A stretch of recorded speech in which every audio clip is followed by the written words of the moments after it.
नमस्कार, दृष्टि आईएएस के टुडे जी के प्रोग्राम में आपका स्वागत है। सबसे पहले देखते हैं पिछले सेशन का रिकैप। पहला सवाल था 3D प्रिंटिंग के संदर्भ में निम्नलिखित कथनों पर विचार कीजिए। कथन 1, 3D प्रिंटिंग में कंप्यूटर एडेड डिजाइनिंग का उपयोग किया जाता है। कथन 2, इसे सब्सट्रैक्टिव मैन्युफैक्चरिंग भी कहा जाता है। इस प्रश्न का सही जवाब है ऑप्शन ए, केवल कथन 1 सही है। दूसरा सवाल था मेरीटाइम जोन के संबंध में निम्नलिखित कथनों पर विचार कीजिए। कथन 1, कॉन्टिग्यूअस जोन यानी सन्निहित क्षेत्र अपनी आधार रेखा से समुद्र की ओर 12 नॉटिकल मील तक फैला हुआ है। कथन 2, आंतरिक जल से इनोसेंट पैसेज के गुजरने का कोई अधिकार नहीं है। इस प्रश्न का सही जवाब है ऑप्शन बी, केवल कथन 2 सही है। तीसरा सवाल था निम्नलिखित में से कौन से देश बेलारूस के साथ अपनी सीमा साझा करते हैं? लिथुआनिया, लातविया, रूस और यूक्रेन। इस प्रश्न का सही जवाब है ऑप्शन डी, यानी ये चारों देश बेलारूस के साथ अपनी सीमा साझा करते हैं। चौथा सवाल था अंतर्राष्ट्रीय न्यायालय के संबंध में निम्नलिखित कथनों पर विचार कीजिए। कथन 1, अदालत द्वारा दी गई राय पक्षकारों के लिए अंतिम और बाध्यकारी होती है। कथन 2, युद्ध अपराधों अथवा मानवता के खिलाफ अपराधों के आरोपियों के खिलाफ मुकदमा चलाने का क्षेत्राधिकार है। इस प्रश्न का सही जवाब है ऑप्शन सी, यानी दोनों ही कथन सही नहीं है। पांचवा सवाल था राष्ट्रीय वयोश्री योजना के संबंध में निम्नलिखित कथनों पर विचार कीजिए। कथन 1, राष्ट्रीय वयोश्री योजना स्वास्थ्य एवं परिवार कल्याण मंत्रालय द्वारा क्रियान्वित की जा रही है। कथन 2, यह वरिष्ठ नागरिक कल्याण कोष से वित्त पोषित एक केंद्रीय क्षेत्र की योजना है। इस प्रश्न का सही जवाब है ऑप्शन बी, केवल कथन 2 सही है। छठा सवाल था भारत सरकार ने यूक्रेन में फंसे भारतीय नागरिकों को निकालने के लिए एक योजना शुरू की है। इस योजना का क्या नाम है? इस प्रश्न का सही जवाब है ऑप्शन बी, ऑपरेशन गंगा। सातवां सवाल प्रिपियत नदी के संबंध में निम्नलिखित कथनों पर विचार कीजिए। कथन 1, इसे स्ट्रूमेन भी कहा जाता है। कथन 2, यह नीपर नदी की एक सहायक नदी है। कथन 3, यह केवल रूस, यूक्रेन और बेलारूस में बहती है। इस प्रश्न का सही जवाब है ऑप्शन ए, केवल कथन 1 और 2 सही है। आठवां सवाल था खबरों में चर्चित स्विफ्ट भुगतान सिस्टम के संबंध में निम्नलिखित कथनों पर विचार कीजिए। कथन 1, यह सुरक्षित वित्तीय संदेश सेवा प्रदान करके लेन देन की जानकारी को सत्यापित करने के लिए एक बिचौलिए के रूप में कार्य करता है। कथन 2, रूस इस प्रणाली से अलग होने वाला पहला और एकमात्र देश है। इस प्रश्न का सही जवाब है ऑप्शन ए, केवल कथन 1 सही है। नवां सवाल खबरों में रहा शब्द म्रिया निम्नलिखित में से क्या है? इस प्रश्न का सही जवाब है ऑप्शन ए, यह एक एयरक्राफ्ट है। और अंतिम सवाल था निम्नलिखित देशों पर विचार कीजिए। यूक्रेन, रूस, लातविया, जर्मनी, लिथुआनिया, एस्टोनिया। इनमें से कौन से देश पोलैंड के साथ सीमा साझा करते हैं? इस प्रश्न का सही जवाब है ऑप्शन बी, केवल 1, 2, 4 और 5, यानी यूक्रेन, रूस, जर्मनी और लिथुआनिया पोलैंड के साथ सीमा साझा करते हैं। अब देखते हैं हमने आपसे अभ्यास प्रश्न क्या पूछा था। सवाल था हिंद महासागर द्विध्रुव यानी इंडियन ओशन डायपोल के संबंध में निम्नलिखित कथनों पर विचार कीजिए। कथन 1, यह हिंद महासागर के विपरीत भागों में समुद्र की सतह के तापमान में अंतर को दर्शाता है। कथन 2, सकारात्मक आईओडी के परिणाम स्वरूप अरब सागर में सामान्य से कम चक्रवात आते हैं। इस प्रश्न का सही जवाब क्या है? ऑप्शन ए, केवल 1, ऑप्शन बी, केवल 2, ऑप्शन सी, 1 और 2 दोनों, ऑप्शन डी, न तो 1 और न ही 2। इस प्रश्न का सही जवाब है ऑप्शन ए, केवल 1, यानी कथन 1 सही है। हिंद महासागर द्विध्रुव यानी इंडियन ओशन डायपोल को अक्सर भारतीय नीनो कहा जाता है। प्रशांत महासागरीय अल नीनो से इसकी समानता के कारण ऐसा नाम दिया जाता है। इसका तात्पर्य हिंद महासागर के विपरीत हिस्सों में समुद्र की सतह के तापमान में अंतर से है, अतः कथन 1 सही है। सकारात्मक आईओडी यानी अरब सागर बंगाल की खाड़ी से अधिक गर्म हो जाता है। इस स्थिति में तो इस आईओडी के परिणाम स्वरूप अरब सागर में सामान्य से अधिक चक्रवात आते हैं, इसलिए कथन 2 सही नहीं है। आईओडी प्रभाव ने यह दर्शाया है कि एक सकारात्मक आईओडी सूचकांक अक्सर अल नीनो के प्रभाव को कम कर देता है, जिसके परिणाम स्वरूप 1983, 1994 और 1997 जैसे कई अल नीनो वर्षों में मानसून की बारिश अधिक हुई है। आईओडी के 2 ध्रुव, पूर्वी ध्रुव इंडोनेशिया के आसपास और पश्चिमी ध्रुव अफ्रीकी तट से दूर स्वतंत्र रूप से और संचयी रूप से भारतीय उपमहाद्वीप में मानसून के लिए बारिश की मात्रा को प्रभावित करते हैं। इस प्रकार इस प्रश्न का सही जवाब है ऑप्शन ए, केवल कथन 1 सही है। हमारे वीडियो अंग्रेजी में देखने के लिए फॉलो करें हमारा ही दूसरा यूट्यूब चैनल दृष्टि आईएएस इंग्लिश। आज के सेशन का पहला सवाल, जलवायु परिवर्तन पर अंतर सरकारी पैनल यानी inter governmental panel on climate change के संबंध में निम्नलिखित कथनों पर विचार कीजिए। कथन 1, इसे विश्व मौसम विज्ञान संगठन और संयुक्त राष्ट्र पर्यावरण कार्यक्रम द्वारा स्थापित किया गया था। कथन 2, मूल्यांकन रिपोर्ट का वर्किंग ग्रुप 1 जलवायु परिवर्तन से निपटने के लिए की जा सकने वाली कार्रवाइयों से संबंधित है। इसमें से कौन से कथन सही है या फिर हैं? केवल एक, केवल दो, एक और दो दोनों, न तो एक और न ही दो। प्रश्न का सही जवाब है ऑप्शन ए, केवल कथन एक सही है। हाल ही में आईपीसीसी ने अपनी छठी मूल्यांकन रिपोर्ट का दूसरा हिस्सा जारी किया। यह जलवायु परिवर्तन के प्रभावों, जोखिमों, सुभेद्यता यानी वल्नरेबिलिटी और अनुकूलन उपायों यानी एडेप्टेशन मेजर्स से संबंधित है। आईपीसीसी जलवायु परिवर्तन से संबंधित विज्ञान का आकलन करने वाला एक अंतर्राष्ट्रीय निकाय है। इसे 1988 में WMO और यूनेप द्वारा स्थापित किया गया था, अतः कथन एक सही है। इस संस्था को नीति निर्माताओं को जलवायु परिवर्तन के वैज्ञानिक आधार, इसके प्रभावों और भविष्य के जोखिमों, अनुकूलन यानी एडेप्टेशन और शमन यानी मिटिगेशन के विकल्पों का नियमित आधार पर मूल्यांकन करने के लिए स्थापित किया गया था। कुछ वर्षों के अंतराल यानी लगभग 7 वर्ष में आईपीसीसी मूल्यांकन रिपोर्ट तैयार करता है, जो पृथ्वी की जलवायु की स्थिति का सबसे व्यापक वैज्ञानिक मूल्यांकन होता है। मूल्यांकन रिपोर्ट वैज्ञानिकों के वर्किंग ग्रुप समूहों द्वारा तैयार की जाती है। वर्किंग ग्रुप 1 जलवायु परिवर्तन के वैज्ञानिक आधार पर काम करता है। वर्किंग ग्रुप 2 संभावित प्रभावों, सुभेद्यता यानी वल्नरेबिलिटी और अनुकूलन मुद्दों को देखता है। वर्किंग ग्रुप 3 जलवायु परिवर्तन से निपटने के लिए की जा सकने वाली कार्रवाइयों से संबंधित है, अतः कथन 2 सही नहीं है। तो इस तरह इस प्रश्न का सही जवाब है ऑप्शन ए। दूसरा सवाल, मलेरिया के संबंध में निम्नलिखित कथनों पर विचार कीजिए। कथन 1, मलेरिया पैदा करने वाले परजीवी मनुष्य की यकृत कोशिकाओं में तेजी से बढ़ते हैं। कथन 2, ये परजीवी संक्रमित मादा एडीज इजिप्टी मच्छरों के काटने से फैलते हैं। कथन 3, इस बीमारी की रोकथाम की जा सकती है और इसका इलाज भी उपलब्ध है। इनमें से कौन से कथन सही हैं? केवल 1 और 2, केवल 2 और 3, केवल 1 और 3 या फिर 1, 2 और 3। इस प्रश्न का सही जवाब है ऑप्शन सी, केवल 1 और 3। आईपीसीसी रिपोर्ट में मलेरिया और डेंगू का प्रसार अधिक ऊंचाई वाले क्षेत्रों में देखा गया है। भारत में आईपीसीसी ने मलेरिया के स्थानिक वितरण में बदलाव का अनुमान लगाया है और दक्षिणी और पूर्वी राज्यों के अलावा हिमालय क्षेत्र में भी इसकी संभावित प्रकोप की चेतावनी दी है।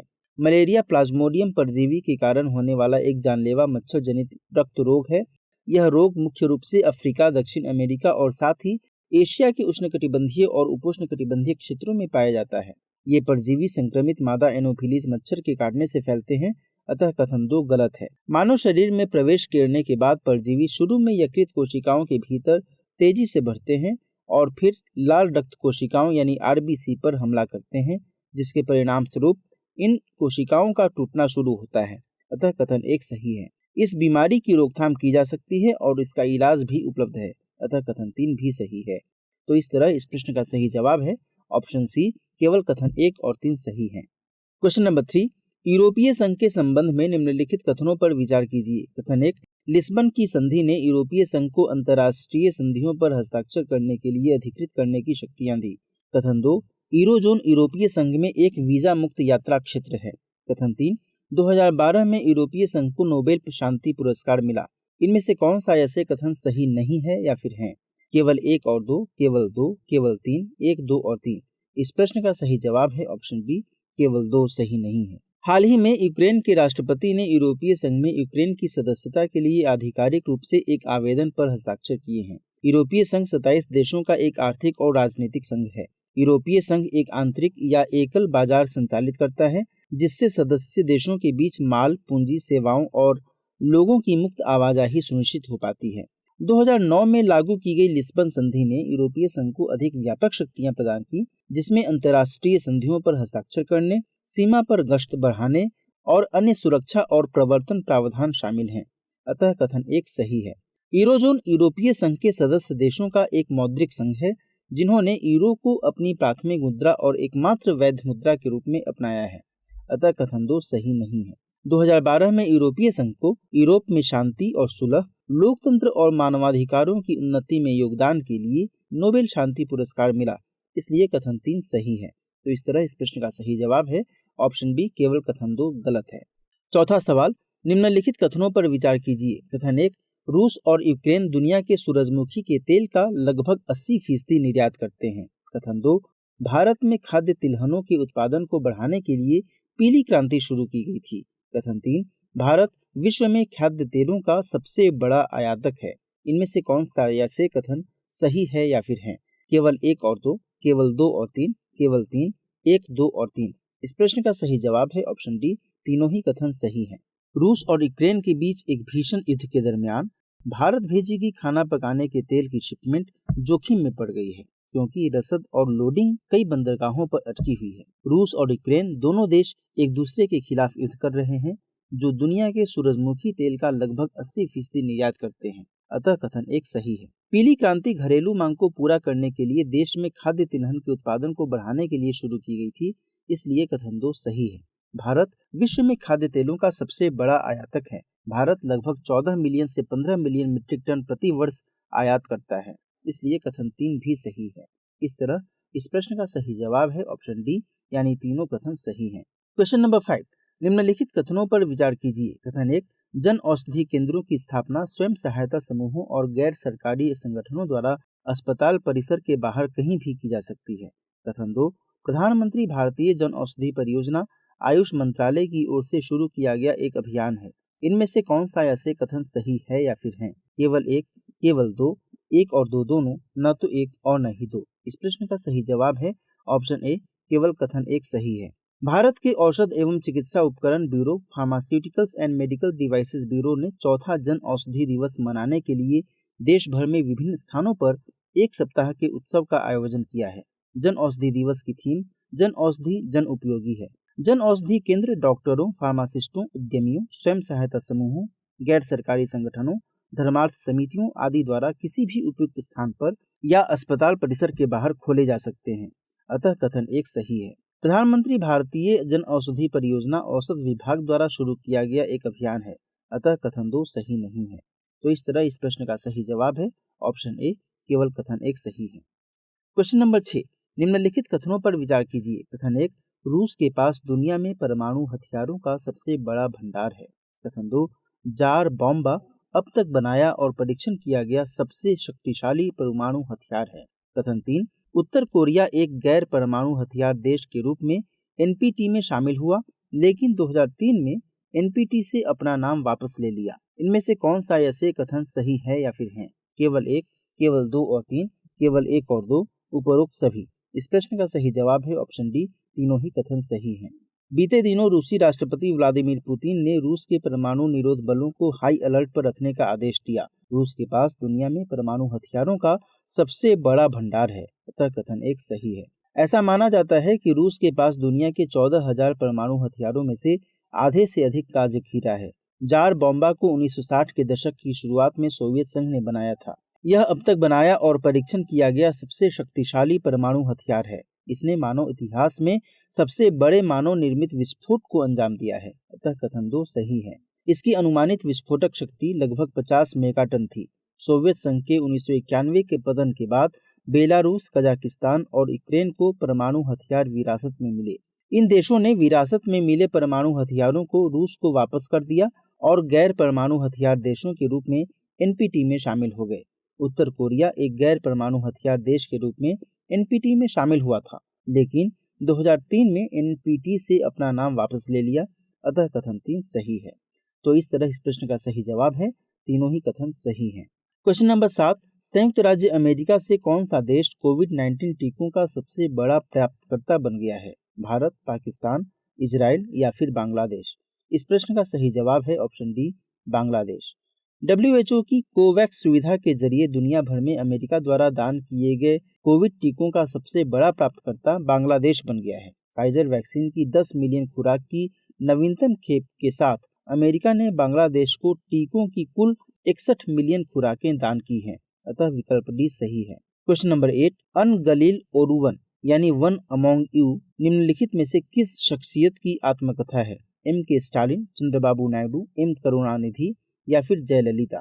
इस प्रश्न का सही जवाब है ऑप्शन ए, M.K. स्टालिन। हाल ही में M.K. स्टालिन की जीवनी अन गलील ओरुवन यानी वन अमोंग यू का विमोचन किया गया। अन गलील ओरुवन यानी वन अमोंग यू स्टालिन के जीवन के शुरुआती 23 वर्षों से संबंधित है, जब तक कि उन्हें 1976 में गिरफ्तार नहीं किया गया था। अतः विकल्प ए सही है। क्वेश्चन नंबर 9, अंतर्राष्ट्रीय खगोल विज्ञान और खगोल भौतिकी ओलंपियाड IOAA के संबंध में निम्नलिखित कथनों पर विचार कीजिए। कथन 1, पहला IOAA 2010 में आयोजित किया गया था। कथन 2, थाईलैंड के राजा भूमिबोल अदुल्यादेश की 80वीं जयंती मनाने के उपलक्ष्य में यह आयोजन किया गया था। कथन 3, भारत ने अभी तक IOAA के किसी सत्र की मेजबानी नहीं की है। इनमें से कौन सा ऐसे कथन सही नहीं है या फिर हैं? केवल 1 और 2, केवल 2 और 3, केवल 1 और 3 या फिर केवल 3? इस प्रश्न का सही जवाब है ऑप्शन सी, केवल कथन 1 और 3 सही नहीं है। अंतर्राष्ट्रीय खगोल विज्ञान और खगोल भौतिकी ओलंपियाड यानी international olympiad on astronomy and astrophysics IOAA ने एक बयान जारी कर यूक्रेन और दुनिया में शांति का अनुरोध किया है। 15वां IOAA अगस्त 2022 में यूक्रेन के कीव में आयोजित होने वाला है। पहला IOAA 30 नवंबर से 9 दिसंबर 2007 तक आयोजित किया गया था, अतः कथन 1 सही नहीं है। यह थाईलैंड के राजा भूमिबोल अदुल्यादेश की 80वीं जयंती और थाईलैंड की राजकुमारी गल्यानी वधाना की 84वीं जयंती मनाने के उपलक्ष्य में आयोजित किया गया था, अतः कथन 2 सही है। भारत ने प्रथम IOAA में भाग लिया था। 10वीं IOAA 9 दिसंबर से 19 दिसंबर 2016 तक आयोजित की गई थी। भुवनेश्वर में आयोजित इस कार्यक्रम में 41 देशों की कुल 48 टीमों ने भाग लिया था, अतः कथन 3 सही नहीं है। तो इस तरह इस प्रश्न का सही जवाब है ऑप्शन सी। आज के सेशन का अंतिम सवाल, यूक्रेन के संबंध में निम्नलिखित कथनों पर विचार कीजिए। कथन 1, यह सकल घरेलू उत्पाद और प्रति व्यक्ति सकल राष्ट्रीय आय के मामले में यूरोप का सबसे गरीब देश है। कथन 2, एशिया प्रशांत क्षेत्र में पाकिस्तान यूक्रेन का सबसे बड़ा निर्यात गंतव्य है। ऊपर दिए गए कथनों में से कौन सा ऐसे सही है या फिर है? केवल 1, केवल 2, दोनों 1 और 2, न तो 1 और न ही 2। इस प्रश्न का सही जवाब है ऑप्शन ए, केवल कथन 1 सही है। राष्ट्रपति पुतिन के अनुसार आधुनिक यूक्रेन पूरी तरह से रूस द्वारा बनाया गया था। यूक्रेन की बात करें तो यह यूरोप के पूर्व में स्थित देश है। यह सकल घरेलू उत्पाद और प्रति व्यक्ति सकल राष्ट्रीय आय के मामले में यूरोप का सबसे गरीब देश है, अतः कथन 1 सही है। यहाँ लौह अयस्क और कोयले के भंडार हैं और यह मक्का, सूरजमुखी तेल, लौह और लौह उत्पादों और गेहूं का निर्यात करता है। एशिया प्रशांत क्षेत्र में भारत यूक्रेन का सबसे बड़ा निर्यात गंतव्य है, अतः कथन 2 सही नहीं है। यूक्रेन का भारत को प्रमुख निर्यात सूरजमुखी तेल है। इसके बाद अकार्बनिक रसायन, लोहा और इस्पात, प्लास्टिक और रसायन आते हैं। भारत से यूक्रेन का प्रमुख आयात फार्मास्यूटिकल उत्पाद है। तो इस तरह इस प्रश्न का सही जवाब है ऑप्शन ए। अब नोट करते हैं आज के सेशन का अभ्यास प्रश्न। प्रश्न है, निम्नलिखित कथनों पर विचार कीजिए। कथन 1, बीमल जालान समिति बाजार अवसंरचना संस्थानों के महत्व पर जोर देती है।